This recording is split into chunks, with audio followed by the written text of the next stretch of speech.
Hello guys, ഇന്നത്തെ video എന്ന് പറയുന്നത് ഈ ഒരു പെപ്ലം ടോപ്പിൻ്റെ സ്റ്റിച്ചിങ് വീഡിയോ ആണ്. കട്ടിങ് വീഡിയോ പാർട്ട് 1 ആയിട്ട് നമ്മൾ ചാനലിൽ അപ്ലോഡ് ചെയ്തിട്ടുണ്ട്. അത് ചെക്ക് ചെയ്യണമെങ്കിൽ ഒന്ന് ചെക്ക് ചെയ്ത് നോക്കിയാൽ മതി. ആദ്യം നമുക്ക് നെക്കിൽ വെക്കാനായിട്ട് ക്യാൻവാസ് കട്ട് ചെയ്യണം. അതിനായിട്ട് ഇതുപോലെ ഒന്ന് രണ്ടായിട്ട് മടക്കി കൊടുക്കുക.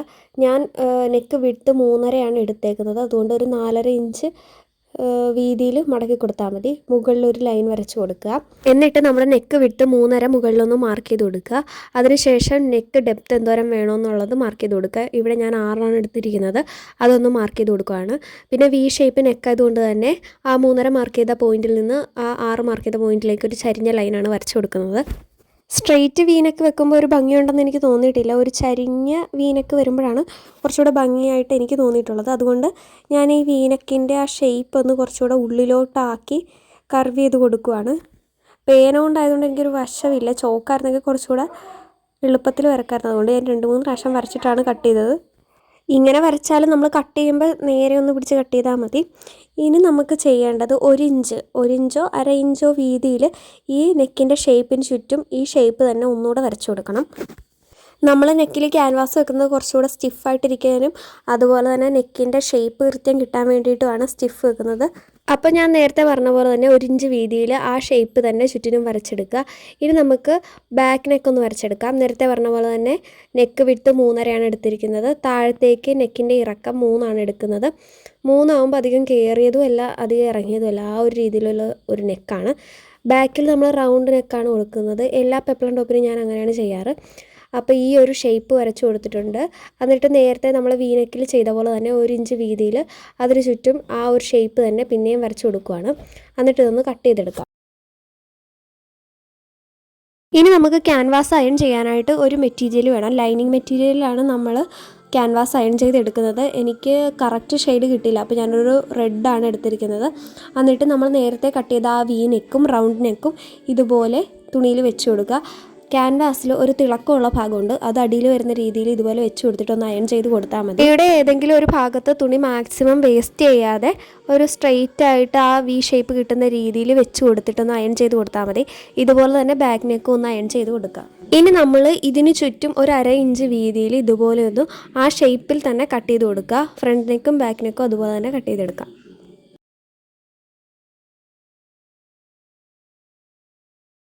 ഇപ്പോൾ ഞാൻ രണ്ടും കട്ട് ചെയ്തെടുത്തിട്ടുണ്ട്. ഇനി നമ്മൾ ഈ തുണിയില്ലേ ആ ക്യാൻവാസിലിട്ട് വെച്ച് പറ്റ ഒന്ന് സ്റ്റിച്ച് ചെയ്ത് കൊടുക്കുക. ചുറ്റിനും അതുപോലെ തന്നെ വി നെക്കും ഈ ബാക്ക് നെക്കും ചെയ്ത് കൊടുക്കാം.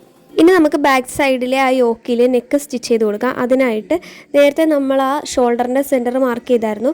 അതുപോലെ തന്നെ ഇപ്പം നമ്മൾ ക്യാൻവാസ് കട്ട് ചെയ്തില്ലേ ആ തുണിയുടെ സെൻറ്ററും കൂടെ മാർക്ക് ചെയ്യണം. അതിനായിട്ട് ഇതൊന്ന് രണ്ടായിട്ട് മടക്കിയിട്ട് ക്യാൻവാസ് നേരെയാണോ നോക്കിയിട്ട് ഇതുപോലെ ഒന്ന് സെൻറ്ററിൽ ചെറിയ നോച്ചിട്ട് കൊടുത്താൽ മതി. ഇനി എന്നിട്ട് നോച്ചും കൂടെ ഒരുപോലെ വരുന്ന രീതിയിൽ വെച്ച് കൊടുക്കുക. എന്നിട്ട് ആ ക്യാൻവാസിന് ചുറ്റും ഒന്ന് പറ്റെ സ്റ്റിച്ച് ചെയ്ത് കൊടുത്താൽ മതി. ഇതുപോലെ തന്നെ ഫ്രണ്ട് നെക്കിലും വി നെക്കിൻ്റെ ആ ഒരു ഷേപ്പ് ചെയ്ത് കൊടുത്താൽ മതി. എന്നിട്ട് നമുക്ക് സെൻറ്ററിൽ നിൽക്കുന്ന എക്സ്ട്രാ മെറ്റീരിയൽ കട്ട് ചെയ്ത് മാറ്റണം.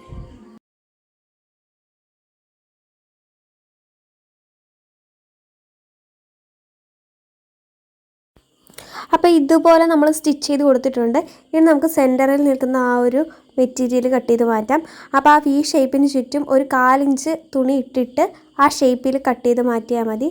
അതിന് ശേഷം നമ്മൾ ആ സെൻറ്ററിൽ കറക്റ്റ് വി ആയിട്ട് വരുന്ന ആ ഒരു സ്ഥലത്ത് ഒരു ചെറിയ കട്ടിങ് കൊടുക്കണം. അതുപോലെ 1/4 ഇഞ്ച് തുണി വിട്ടില്ലേ അവിടെ ചെറിയ കട്ടിങ് ഇതുപോലെ കൊടുക്കണം. നമുക്ക് കറക്റ്റ് വി ഷേപ്പിൽ കിട്ടാൻ വേണ്ടിയാണ് അങ്ങനെ കട്ട് ചെയ്ത് കൊടുക്കുന്നത്.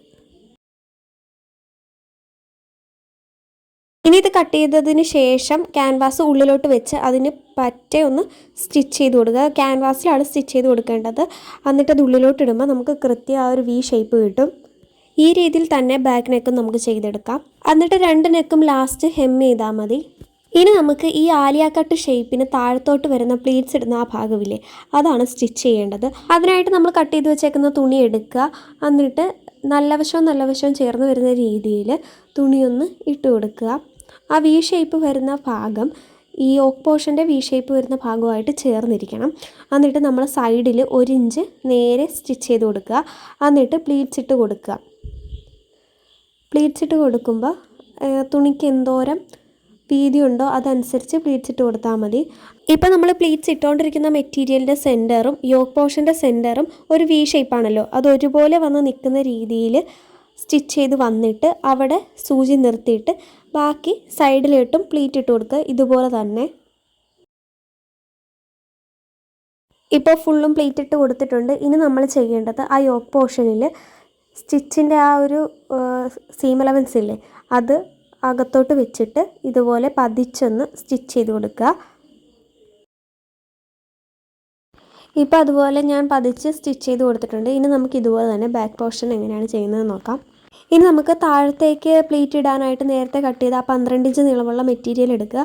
എന്നിട്ട് നല്ല വശം വരുന്ന രീതിയിൽ വെച്ച് കൊടുത്തിട്ട് സൈഡ് ആദ്യം 1 ഇഞ്ചൊന്ന് സ്റ്റിച്ച് ചെയ്ത് കൊടുക്കുക. അതിന് മുമ്പായിട്ട് നമ്മൾ ഈ പ്ലീറ്റ് ഇടേണ്ട മെറ്റീരിയലിൻ്റെയും യോക്ക് പോർഷൻ്റെയും സെൻറ്റർ പോർഷൻ ഒന്ന് മാർക്ക് ചെയ്ത് കൊടുത്തിട്ട് വേണം ഇതുപോലെ പ്ലീറ്റ് ഇട്ട് കൊടുക്കാൻ. അപ്പോൾ നമുക്ക് അളവ് തെറ്റിപ്പോയോ എന്നൊക്കെ പെട്ടെന്ന് മനസ്സിലാക്കാനായിട്ട് പറ്റും. ഇതുപോലെ ഫുള്ളും പ്ലീറ്റ് ഇട്ട് കൊടുക്കുക. എന്നിട്ട് നേരത്തെ നമ്മൾ ഫ്രണ്ടിൽ ചെയ്ത പോലെ തന്നെ പതിച്ചൊന്ന് അടിച്ചു കൊടുത്താൽ നല്ലൊരു ഫിനിഷിങ്ങിൽ കിട്ടും. ഇനി നമുക്ക് ചെയ്യേണ്ടത് ഷോൾഡർ ജോയിൻ ചെയ്ത് കൊടുക്കാനാണ്. അപ്പോൾ അതിനായിട്ട് ആദ്യം ചീത്തവശം അകത്ത് വരുന്ന രീതിയിൽ വെച്ച് കൊടുക്കുക. എന്നിട്ട് അതിൻ്റെ പുറത്തേക്ക് സെയിം രീതിയിൽ തന്നെ ചീത്തവശം അകത്ത് വരുന്ന രീതിയിൽ ഫ്രണ്ടോ ബാക്കോ ഏതാണെന്ന് വെച്ചാൽ അതിങ്ങനെ വെച്ച് കൊടുക്കുക. എന്നിട്ട് ഷോൾഡർ ഒന്ന് ജോയിൻ ചെയ്ത് കൊടുക്കാം. ഇപ്പം ഞാൻ ഷോൾഡർ സ്റ്റിച്ച് ചെയ്ത് കൊടുത്തിട്ടുണ്ട്. ഇനി ആ സ്റ്റിച്ചിൻ്റെ പറ്റേ കൂടി ഒന്ന് കട്ട് ചെയ്ത് കൊടുക്കാം. 2 ഷോൾഡറും ഇതുപോലെ തന്നെ കട്ട് ചെയ്ത് കൊടുക്കാം. എന്നിട്ട് ഈ സ്റ്റിച്ച് ചെയ്ത ഭാഗം ഉള്ളിലോട്ട് വരുന്ന രീതിയിൽ വെച്ച് കൊടുത്തിട്ട് തിരിച്ചെടുത്തൊന്ന് നേരെ സ്റ്റിച്ച് ചെയ്ത് കൊടുത്താൽ മതി. നമുക്ക് ഷോൾഡർ നല്ല ഫിനിഷിങ്ങിലേക്ക് കിട്ടും. തയ്യൽ തുമ്പ് പുറത്ത് കാണത്തുമില്ല, ലോക്കായിട്ടിരിക്കുകയും ചെയ്യും. ഇതുപോലെ ഒന്ന് സ്റ്റിച്ച് ചെയ്ത് കൊടുക്കുക. ഇപ്പോൾ അത് ഞാൻ സ്റ്റിച്ച് ചെയ്ത് കൊടുത്തിട്ടുണ്ട്. ഇനി നമുക്ക് ചെയ്യേണ്ടത് സ്ലീവ് വെച്ച് കൊടുക്കാനാണ്. സ്ലീവിനായിട്ട് നമ്മൾ കുറച്ച് ഫ്രിൽസാണ് വെക്കുന്നത്. അപ്പോൾ അതെങ്ങനെ നോക്കാം. നേരത്തെ നമ്മൾ 4 പീസായിട്ട് കട്ട് ചെയ്ത 2 ഇഞ്ച് വീതിയുള്ള തുണികളുണ്ട്. ആ 2 പീസ് വീതം ജോയിൻ ചെയ്ത് കൊടുക്കാം. ആ 4 പീസ് എടുത്തിട്ട് നല്ല വശം ഒരുപോലെ വരുന്ന രീതിയിൽ വെച്ചിട്ടൊന്ന് സ്റ്റിച്ച് ചെയ്ത് കൊടുക്കുക. സ്റ്റിച്ച് ചെയ്തതിന് ശേഷം അതിൻ്റെ വക്കൊന്ന് മടക്കി അടിച്ചു കൊടുക്കാം.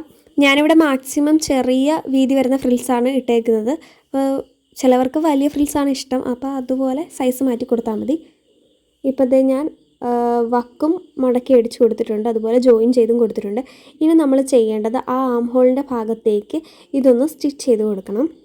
അപ്പോൾ ഇനി ഫ്രിൽസ് ഇട്ട് കൊടുക്കുക. അപ്പോൾ ഫ്രിൽസ് ഇടാനായിട്ട് ലെങ്ത്ത് വേണ്ടത് നമ്മുടെ ആം ഹോൾ റൗണ്ടിൻ്റെ ഇരട്ടിയാണ് കുറച്ചുകൂടെ നല്ലത്. കൂടുതൽ ഫ്രിൽസ് വേണമെന്നുള്ളവർക്ക് അതിൽ കൂടുതൽ എടുത്താൽ മതി. ഈ ഫ്രിൽസ് വെക്കാനുള്ള തുണി ആം ഹോളിൽ ഇങ്ങനെ വെച്ച് കൊടുത്തിട്ട് ഒരു 2 ഇഞ്ച് നീളത്തിൽ ഞാൻ ഫ്രിൽസ് ഇട്ട് കൊടുക്കുന്നില്ല, എന്നിട്ടാണ് ഫ്രിൽസ് ഇട്ട് കൊടുക്കുന്നത്. അപ്പോൾ നമുക്ക് നല്ലപോലെ തിക്കിൽ ഫ്രിൽസ് ഇട്ട് കൊടുക്കാനായിട്ട് പറ്റും. അതുപോലെ കൈയുടെ ആ അടിയിൽ വരുന്ന ഭാഗത്ത് കുറേ ഫ്രിൽസ് ഇങ്ങനെ തിങ്ങി നിൽക്കത്തുമില്ല. എനിക്കതാണ് കുറച്ചുകൂടെ ഇഷ്ടം. അപ്പോൾ ഇതുപോലെ ആ ആം ഹോളിൻ്റെ റൗണ്ടിന് ചുറ്റും ഫ്രിൽസ് ഇട്ട് കൊടുക്കാം. അതുപോലെ തന്നെ ഈ ഫ്രണ്ടിലാണേലും ബാക്കിലാണേലും അതുപോലെ തന്നെ 2 ഇഞ്ച് വീതിയിൽ പ്ലീറ്റ്സ് ഇടാതെയാണ് ഞാൻ ചെയ്ത് കൊടുക്കുന്നത്. ഇപ്പോൾ ആം ഹോളിൽ ഫുള്ള് നമ്മൾ പ്ലീറ്റ് ഇട്ട് കൊടുത്തിട്ടുണ്ട്. ഇനി നമുക്ക് ആ തയ്യൽ തുമ്പ് ഉള്ളിലോട്ട് വെച്ചിട്ട് അകത്തോട്ട് വെച്ചിട്ട് ചുറ്റിനും ആം ഹോളിൻ്റെ ചുറ്റിനും ഒന്ന് പതിച്ചടിച്ച് കൊടുക്കാം.